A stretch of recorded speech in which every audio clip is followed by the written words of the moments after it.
प्यारे मीठे बाबा आ जाओ। और बाबा का वरदानी हाथ अपने सिर पर अनुभव करते हुए बाबा से ये वरदान लेते हैं, दिव्य बुद्धि का बाबा वरदान दे रहे हैं, उसमें निर्णय शक्ति भर रहे हैं, परखने की शक्ति भर रहे हैं, सोच डिवाइन कर रहे हैं, क्या सही है क्या गलत है, नेगेटिव क्या है पॉजिटिव क्या है, हर एक चीज को हंस जैसी बुद्धि बाबा हमारी बना रहे हैं। आज बाबा ने वरदान भी दिया ना, नेगेटिव को पॉजिटिव में परिवर्तन करने वाले क्या भाव? विश्व परिवर्तक भाव। तो हम सब जब विश्व को परिवर्तन कर सकते हैं तो क्या अपने आप को नहीं कर सकते? तो ऐसे चाहे किसी में कोई भी कमजोरी है या उसको निकालना चाह रहे हैं, हम स्वयं जिम्मेदार हैं। तो आज इसी के साथ सेकंड डे, कल हमने इसी बुक को अमृत वेले थोड़ा सा पढ़ा था, जिसमें बताया था फर्स्ट चैप्टर कि जिसमें मुझे विश्वास है।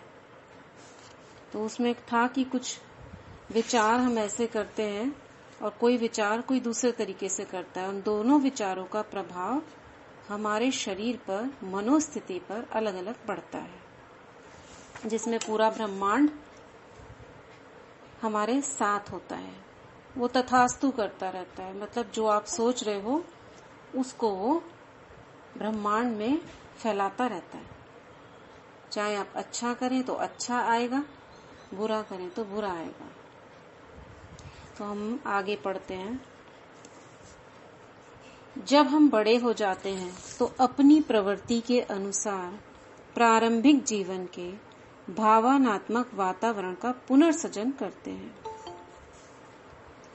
जब बच्चा छोटा होता है, तो इसमें ये शॉर्ट में पढ़ रहे हैं, तो वो आसपास की चीजें देखता है, उसके पेरेंट्स उसके साथ कैसा व्यवहार कर रहे हैं, तो वो खुद को भी कभी गलती होती है ना, तो उसी तरीके से डांटता है। जैसे मन ही मन हम कहते हैं, ये नैन्सी तुम कुछ भी ठीक नहीं करती हो, मन ही मन कहते हैं ये सब तुम्हारी गलती है, अंदर ही अंदर तुम्हें नहीं करना चाहिए। अपने आप को डांटते हैं, अपने आप को सजा देते हैं। तो चेक करने को ऑथर बोल रही है, कितनी बार आप ऐसे बोलते हो।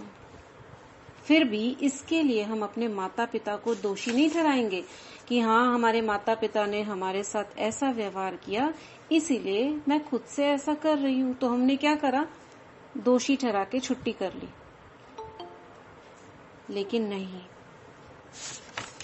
आगे ऑथर कहती है, मैं ऐसा मानती हूँ कि हम स्वयं अपने माता पिता का चुनाव करते हैं। ये तो हमने राजयोग में भी पढ़ा है कि खुद आत्मा अपने कर्मों अनुसार अपने माता पिता को चुनती है। इसमें यही बोला गया है, कैसा रंग, कौन सा देश, हम सब अपने माता पिता को खुद ही खोजते हैं और वहीं जाते हैं। लेकिन फिर क्या करते हैं, जब हम बड़े हो जाते हैं तो उनको दोष देने लगते हैं। आगे कह रहे हैं, वर्तमान सबसे अधिक शक्तिशाली होता है। जो हमारा प्रेजेंट है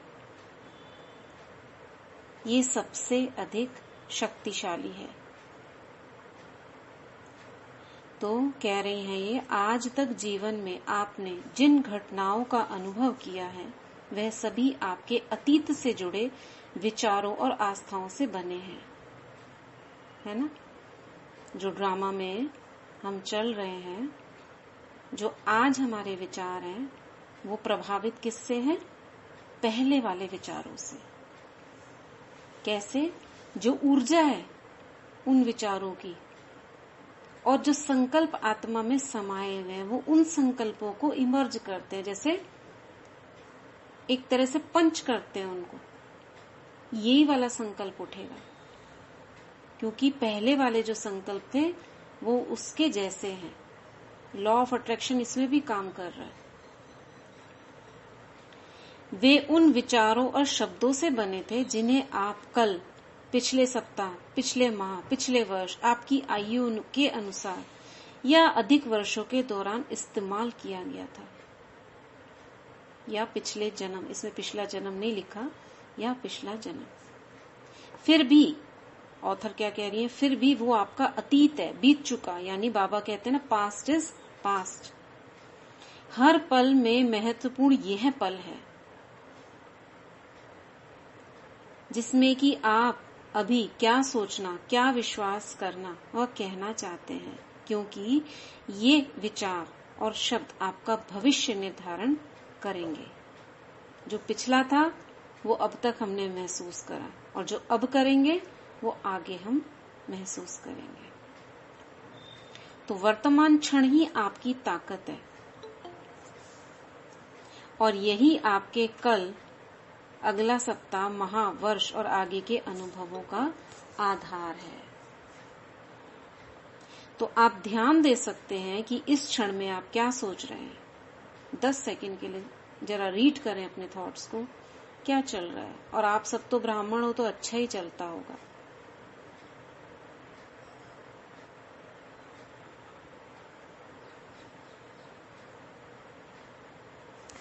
वह नकारात्मक है क्या सकारात्मक? अब बताओ मैसेज में, पॉजिटिव था कि नेगेटिव है या नील है, कुछ भी नहीं है। एक अक्षर से PN या NL, नील।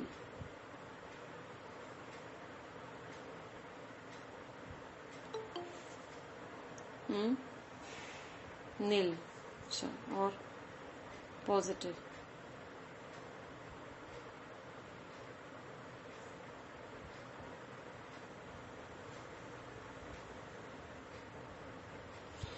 तो ऑथर कह रही है आगे, क्या आप चाहते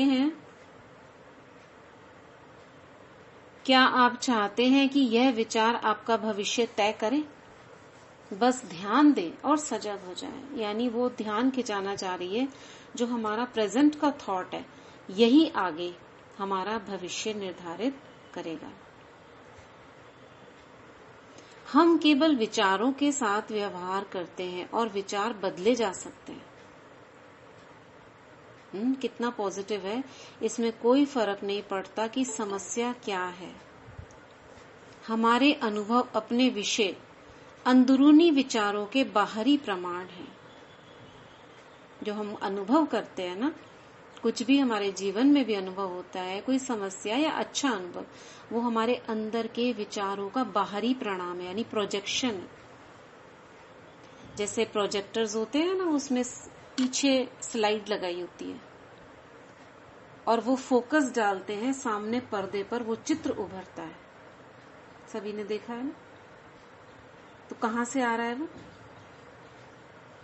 इवन मूवीज, थिएटर में भी सामने जो हम पिक्चर देखते हैं वो पीछे से फोकस आ रहा होता है, खिड़की में से प्रोजेक्ट कर रहा होता है। यहां तक कि अपने आप से घृणा करना भी केवल अपने विषय में ही विचार से घृणा करना है। कितना गहरा चिंतन है।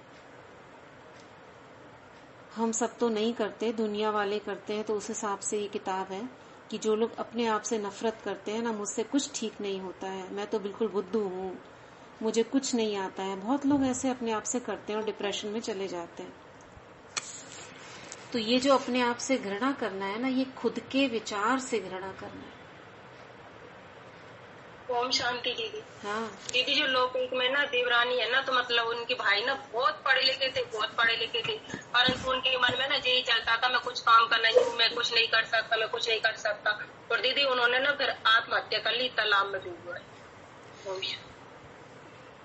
तो वो उससे उबारना चाह रही है कि जो ऐसे विचार आते हैं, अगर आपका यह विचार है कि मैं एक बुरा व्यक्ति हूँ, यह विचार एक भावना को उत्पन्न करता है, यानी उसके अंदर एक एनर्जी है।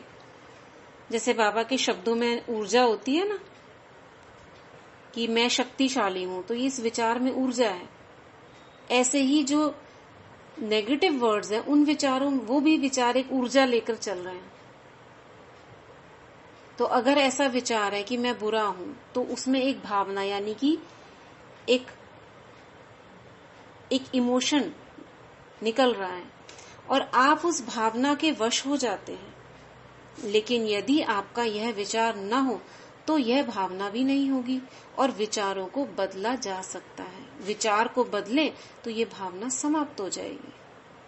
तो बाबा ने तो हमें बहुत सारे सोमान दिए हैं। ये केवल दर्शाने के लिए है कि हम अपने बहुत से विश्वास कहाँ से प्राप्त करते हैं, लेकिन इस जानकारी को अपनी पीड़ा में डूबे रहने के बहाने के रूप में इस्तेमाल ना करें। अपने आप से सेल्फ पिटी करते हैं ना, हाय रे मैं। बाबा तो कहता है वाह रे मैं, और दुनिया में क्या कहते हैं, हाय रे मैं। तो सेल्फ पिटी करते हैं, मुझसे नहीं होगा, रोते हैं उसके लिए कि कोई हम पर दया करे। अतीत का हमारे ऊपर कोई प्रभाव नहीं होता। यह मायने नहीं रखता कि हम कितने लंबे समय से नकारात्मक विचारों में डूबे रहे। कोई आज प्रेजेंट में अगर उसका पिछला पास्ट कितना भी नेगेटिव रहा है, बहुत बुरा बुरा सोचता रहा है, लेकिन शक्ति कहाँ है? कहाँ है शक्ति? शक्ति किस क्षण में है? पॉजिटिविटी, प्रेजेंट में है, और वो भी विद पॉजिटिव। हाँ, विद पॉजिटिव। अगर आपको कोई ऐसा मिल गया या आपके पास कोई ऐसा कहीं से भी कोई मटेरियल मिल गया आपको, जैसे एक बुक मिल गई या कुछ भी ऐसा, उसी क्षण अगर आप अपने आप से निश्चय कर लें कि मुझे अब बदलना ही है, जिसको कहते हैं अवेयरनेस। हमारे साथ क्या था, हम भी तो नेगेटिव सोचते थे ना। पहले क्षण हमें पता चला मैं आत्मा हूं, उसी क्षण हमने चेंज कर दिया, जीवन बदल गया। तो शक्ति का केंद्र बिंदु वर्तमान में है। इसे महसूस करना कितना अद्भुत है। हम इस क्षण में मुक्त होना शुरू कर सकते हैं।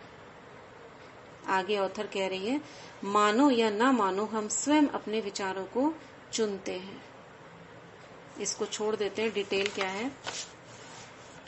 अभी वे कह रही है, मैंने जिन लोगों के साथ काम किया उनके भीतर गहराई में यही विश्वास होता है। जैसे कुछ लोग जो आते हैं ना थेरेपी के लिए, वो क्या कहते हैं, मैं उतना अच्छा नहीं हूं। अपने आप को थोड़ा गिरा हुआ महसूस करते हैं। इंफीरियरिटी कॉम्प्लेक्स, जिसको आम भाषा में बोलते हैं। Don't feel inferior, inferiority complex मत करो। और ऐसा क्यों हो जाता है? क्योंकि लो एस्टीम में चले जाते हैं। हाँ, ऐसा क्यों होता है? अंदर से तो उनमें मतलब पता है क्या है, बाहर का वातावरण भी। हाँ। अब जैसे कोई स्टूडेंट कुछ कर नहीं रहा, तो होमवर्क नहीं किया, तो टीचर उसको कहने के बजाय आप तो कर ही नहीं सकते, आप पास हो ही नहीं सकते। तो जो लो एस्टीम में चले जाते हैं फिर ऐसे स्टूडेंट। थोड़ा सा बोलो अभी 1 वीक है, आप कर सकते हो, आप में पोटेंशियल है, तो अपलिफ्ट हो जाएगा, हाई एस्टीम आ जाएगा। बिल्कुल। तो स्टूडेंट्स के साथ वर्क करते हैं लोग, टीचर्स के साथ भी वर्क करना चाहिए, क्योंकि टीचर्स को ना बच्चे बहुत सम्मान देते हैं कि जो वो कह रही है वो सही है। पेरेंट्स को सम्मान देते हैं, गुरु को सम्मान देते हैं, अपने बड़ों को देखते हैं वो जो जैसे कर रहे हैं। तो कितनी बड़ी रेस्पॉन्सिबिलिटी है। तो आज जो समाज में यंगस्टर्स को देख रहे हैं वो बड़ों के कारण ही है। अब आगे कह रही है, मैंने पाया है, यानी ऑथर ने पाया है कि नाराजगी, आलोचना, अपराध बोध और भय, ये 4 बातें किसी भी अन्य बात से अधिक समस्याएं उत्पन्न करते हैं। अपने आप से नाराज होना, दूसरे से, इन 4 बातों में स्वयं या सामने वाला। ये बहुत इंपॉर्टेंट पैराग्राफ है, इसे मैं पढ़ रही हूं। ये 4 बातें हमारे शरीर और हमारे जीवन में बड़ी समस्या उत्पन्न करती हैं। ये भावनाएं दूसरों पर दोषारोपण करने और अपने अनुभवों के लिए स्वयं को जिम्मेदार न ठहराने से आती है। 4 बातें बाबा ने कही सुबह। बाप स्वयं, बाप स्वयं, बाबा ने कहा ना, परिवार और संगम ब्रह्मा, यहाँ पे भी ये 4 बातें समस्याएं उत्पन्न कर देती हैं। देखिए, यदि हम सभी अपने जीवन में हर बात के लिए जिम्मेदार हैं, तो हम किसी पर दोषारोपण नहीं कर सकते। बाहर जो भी घट रहा है वे केवल हमारे आंतरिक विचारों का एक आईना है। मैं दूसरे लोगों के बुरे व्यवहार को नजरअंदाज नहीं कर रही, लेकिन हमारे विश्वासी लोगों को हमसे किसी प्रकार का व्यवहार करने के लिए आमंत्रित करते हैं। बाबा कहते हैं ना, अगर कोई आपको सम्मान चाहिए तो कौन सा सम्मान लो? कौन सा सम्मान लो अगर सम्मान चाहिए तो?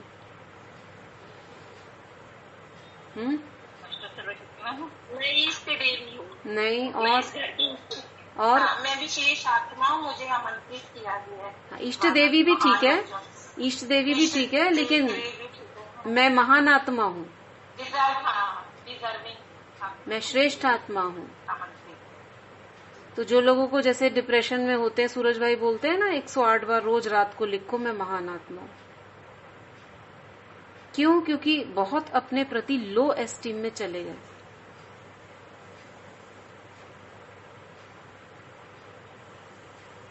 तो यदि आप खुद को ये कहता पाए, हर कोई हमेशा, अब ये थॉट, उनका थॉट बता रही है लोगों का, हर कोई हमेशा मेरे साथ ऐसा करता है, मेरी आलोचना करता है, प्रॉब्लम्स लेकर आते हैं इनके पास, कभी मेरी मदद नहीं करता, मुझे पायदान की तरह इस्तेमाल करता है, मेरे साथ दुर्व्यवहार करता है। यह आपकी प्रवृत्ति है। आपके अंदर ऐसे विचार हैं जो ऐसा व्यवहार प्रदर्शित करने के लिए लोगों को आकर्षित करते हैं। अब आप ये कह सकते हो, इस जन्म में तो मैंने ऐसा विचार नहीं करा, फिर क्या करेंगे? मैं तो बहुत अच्छा सोचती हूँ। लेकिन जो अच्छा सोच रहे हो वो आगे भविष्य में कुछ समय में आपके सामने आएगा, लेकिन जो पीछे का चल रहा है वो भी तो सामने आ रहा है ना, उसको हमें पास करना है। जैसे भी शीतल बहन का था ना, थोड़ा सा समस्याएं चल रही थी उनके परिवारों में, लेकिन छोड़ा नहीं आगे के लिए, अच्छे योग करते रहे, अच्छा सोमान लेते रहे, तो पीछे वाला कुछ समय में आके समाप्त हो गया ना, अब आगे का तैयार है अच्छे के लिए। मगर वो थोड़ा समय जो काटना पड़ता है ना, वो कहीं ना कहीं उसमें लोग टूट जाते हैं, क्योंकि वो पीछे वाला हमारा खाता पूरा कर रहा है, वो आएगा और अच्छा आपके सामने वो भी आने वाला है। लेकिन हमारे अंदर जो था, हमारे कर्म थे, हमारे विचार थे, उसके अनुसार भी तो वो आएगा ना। या तो इतनी योग की पावर हो कि हम उसे वैसे ही नष्ट कर दें, भस्म कर दें, वो होते हैं भस्म, लेकिन इतना 63 जन्मों का जो हमें पता है वो इतनी जल्दी तो नहीं होता ना, तो कुछ आता है। आप उन्हें आकर्षित नहीं करेंगे। जब आप उस तरह नहीं सोचते हो तो वे कहीं और जाकर किसी और के साथ ऐसा करेंगे। समझा? किसे समझ में आया? दीदी, जिसकी जो प्रवृत्ति है वो तो चेंज नहीं हो सकती। नहीं, ये तो नहीं था जो सामने वाला। नहीं, एक एग्जाम्पल दिया एक थॉट का कि कोई व्यक्ति सपोज ए है, वो क्या कह रहा है, मेरे साथ हमेशा ऐसा होता है, ये मेरी हर समय आलोचना करते रहते हैं, कोई मुझे मदद नहीं करता। ये था एक विचार। तो ऑथर कह रही है ये आपका सोचना है, और इसी सोच के कारण जो आपके सामने लोग आ रहे हैं वो इसी सोच के कारण आ रहे हैं। ठीक है? और अगर ये सोच नहीं हो आपकी तो ऐसे लोग आपके जीवन में नहीं आएंगे। समझा? आप उन्हें आकर्षित नहीं करेंगे। लेकिन होता क्या है, इस ऑथर ने तो ये समझ लिया, लेकिन वो भी जान गए, सपोज करो सामने वाला भी जान गया, लेकिन कमी कहाँ रह जाती, वो कर नहीं पाता है।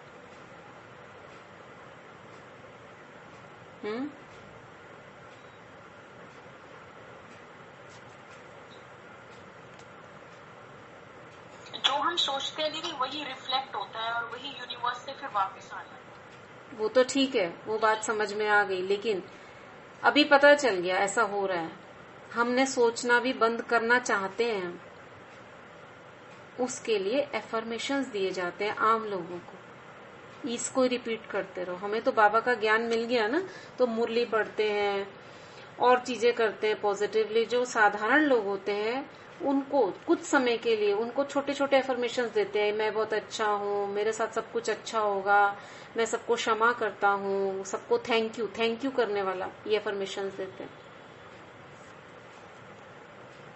कुछ प्रवृत्तियों के नतीजे जो शारीरिक स्तर पर अभिव्यक्त होते हैं, प्रवृत्ति मतलब जो ये थॉट्स आप कर रहे हो उनके नतीजे, यानी बहुत समय से आपने कर लिया, हाँ, उसका नतीजा क्या होता है? लंबे समय से ठहरा असंतोष शरीर को नुकसान पहुंचाता है। मैं इससे खुश नहीं हूं, ये इसने मुझे बहुत दुखी कर रखा है। जो ये असंतोष है शरीर को नुकसान पहुंचाता है और कैंसर जैसी बीमारी बन जाता है। कैंसर के मरीजों पे शोध किया गया, उनमें पाया गया, ये जो हंसा बहन है ना, हंसा रावल, उन्होंने बताया, तो जो कैंसर के मरीज है उनमें पाया गया अधिकतर आत्माएं असंतुष्ट थी, दूसरों से असंतुष्ट थी, मेरे साथ बहुत बुरा हो रहा है, और अंदर ही अंदर घुटती रहती थी। और आप में से कोई ऐसा है तो अभी इसी क्षण त्याग दो, लिखो कि मैं आत्मा इसी क्षण बाबा को ये सारा असंतोष अर्पित करती हूँ।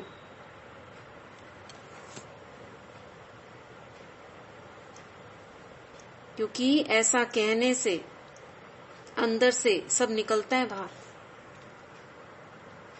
आलोचना एक स्थायी आदत के रूप में अपनाए तो यह शरीर में आर्थराइटिस को प्रेरित कर सकता है।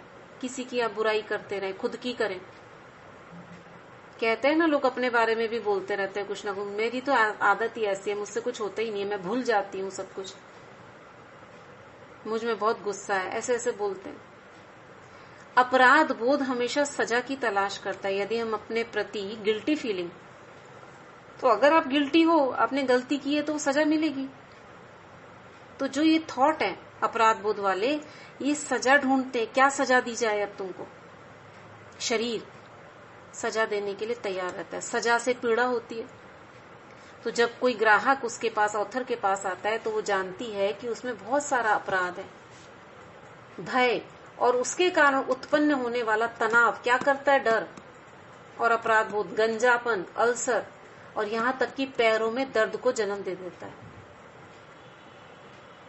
अब ये इसकी डिटेल में जाएंगे तो पता चलेगा। डर के कारण ब्लड फ्लो जो होता है पैरों की तरफ भागता है, और डर के कारण जो ब्लड है वो गंदा हो जाता है, दूषित हो जाता है। और दूषित रक्त किसी, अब सर में हो या पैर में हो, दोनों को तकलीफ देगा। और पेट में भी गड़बड़ होती है। जब डर लगता है ना तो पेट में होता है ना कुछ कुछ है, पैरों में पेट में गड़बड़ लगती है ना, ऐसा लगता है गुड़ुम गुड़ुम हो रही है कि नहीं? पेट में लगता है दीदी, पेट में ऐसा लगता है मतलब गोल गोल कुछ घूम रहा है। हाँ, और किसी का दर्द। शांति दीदी। हाँ, ओम शांति दीदी। अगर ऐसा अपने साथ किसी को देख रहे हैं अपने नजदीक, ये सब लक्षण उसमें है, तो अपने क्या कर सकते हैं ब्राह्मण बच्चे? उनको शक्तियों का दान दें, क्या दें? अब इसमें बताया ना, दान देने से पहले स्वयं को देखें कि मेरे ही विचार वो अट्रैक्ट कर रहे हैं। अभी हमने क्या पढ़ा, कहीं अपने अंदर सामने वाला ऐसा कर रहा है, अपना कोई रिलेटिव है, उसमें ये सारे लक्षण आ रहे हैं बीमारियों के और ये सब। अच्छा, सामने वाले के अंदर ये लक्षण आ रहे हैं। हाँ, तो अपना तो उसके लिए क्या करें ना, अगर हमारा उससे अच्छा कम्युनिकेशन है, बात करना है, तो उससे ना क्षमा भाग करवाएं। क्षमा नहीं, वो नहीं मानते, मैंने सब बता दिया। नहीं मानते तो हम, हाँ, नहीं मानते ना तो खुद करें उनका नाम लेकर कि मैं इस आत्मा के लिए ऐसा कर रही हूँ, मैं इसके बिहाफ पर संसार की सभी आत्माओं से माफी चाहती हूँ। अच्छा। हाँ, मैं इसके बिहाफ पर सभी आत्माओं को धन्यवाद करती हूँ जिन्होंने मदद की इसके लिए। वो हमारे साथ भी अच्छा नहीं रखते, बिल्कुल भी अच्छा नहीं रखते, तो फिर इतनी पॉजिटिविटी नहीं निकलती। पर आज समझ आ रहा है कि उनको प्रकाश देना पड़ेगा, वो अपने ही है ना। हाँ, तो पहले यहाँ पे ऑथर ने बताया ना, जो आपके सामने आ रहा है कहीं ना कहीं आपके अंदर ऐसे विचार हैं जो उनको अट्रैक्ट कर रहे हैं, उन्हें खोज के निकालो बाहर। और बाहर निकालने का तरीका है लिखना। जो आपके अंदर आ रहे हैं विचार या उस आत्मा के प्रति नेगेटिव आ रहा है, उसको निकाल के जलाओ या बाबा को दो। नहीं, वो अपने साथ ऐसा नहीं है, वो सबके साथ ऐसे हैं, वो सबके साथ ऐसे हैं, तो उनको रिलीफ कैसे दिलाएं? इसी तरीके से क्षमा भरभाव करवा के आयम, जो लौकिक में करते हैं ना, वो ये करते हैं, मतलब सिंपल, जो थोड़े के लिए आपका वो शांति दिलाएगा। I am sorry, please forgive me, thank you, I love you. उस आत्मा को बता सकते हो। नहीं होता तो आप संसार की सभी आत्माओं से उसके बिहाफ पर क्षमा मांगे। अच्छा, ठीक है, थैंक यू दीदी। हाँ, और थैंक यू करें कि इसको मैं थैंक यू। हाँ, ओम शांति। दीदी, अगर किसी का कुछ भी नेगेटिव पॉइंट्स है तो हम उनको सूक्ष्म बदल में sorry, please forgive me, thank you, I love you ऐसे बोलेंगे। हाँ। और उनका जो कुछ भी नेगेटिव पॉइंट्स को लिखकर बाबा को दे देंगे, और वो लेटर हो या फिर कुछ पेपर हम जो लिखते हैं तो उसको जला भी सकते हैं। जलने से भी उनका कुछ नेगेटिव पॉइंट्स हट जाएगा। हाँ, हट जाता है, क्योंकि मन स्वीकार कर रहा है ना कि हम वो नहीं चाहते, आप उसको खत्म करना चाहते हो। तो ये सब कॉन्शियस माइंड की बात है, कोई ये ऐसी बात नहीं है कि अब सचमुच में कागज जल गया तो ये अंदर की मानसिक स्थिति की बात है। ठीक है, तो आज यहीं तक पढ़ेंगे। शुक्रिया दीदी। हाँ, तो हमने क्या सीखा कि हमारे सामने जो व्यक्ति आ रहा है, कहीं ना कहीं हम भी उसके जिम्मेदार हैं। अपने अंदर उन विचारों को खोजें और किसी को दोषी ठहराने की बजाय, अगर हमने ये दोष ठहराया तो हमारे शरीर में ये प्रॉब्लम्स आ जाएंगी, फिर बड़ा मुश्किल होगा। तो उससे पहले अभी त्याग दें, क्योंकि प्रेजेंट क्षण सबसे ज्यादा इम्पोर्टेंट है। तो क्षमा करना सबसे अच्छा थेरेपी है। तो मैंने पाया है, यानी ऑथर ने पाया है कि क्षमा करना और असंतोष को बहा देने से कैंसर तक ठीक हो सकता है, क्योंकि इस ऑथर को भी ये बीमारी थी, वो ठीक हो गई। शायद मेरी बात बड़ी सरल व अपरिपक्व लगती हो, लेकिन मैंने इसका प्रभाव देखा और अनुभव किया है, ये ऑथर बोल रही है। ठीक है, तो आज इतना ही करते हैं। तो क्या हम नोट करेंगे? एक पॉइंट नोट करें कि मुझे सिर्फ अच्छा सोचना है, अच्छा देखना है, कोई कैसा भी हो, क्योंकि ये सीधा प्रभाव मुझ पर पड़ रहा है और मैं फिर ऐसे लोगों को अट्रैक्ट करूंगी। ठीक है, आज की मुरली में भी बहुत सी बातें ऐसी बाबा ने कही। स्वयं में विश्वास। ओम शांति। ओम शांति। अभी आप ये जो पेज जो आप अभी ये पेज जो आप जो रीड किए, क्या आप व्हाट्सएप में भेज सकते हैं? ठीक है, मैं भेज देती हूँ अभी इसको। जो मैंने पढ़ा, ये 2-3 पेज है, इनको भेज देंगे। ठीक है, ठीक है। ओके, ओम शांति। ओम शांति। ओम शांति। ओम शांति।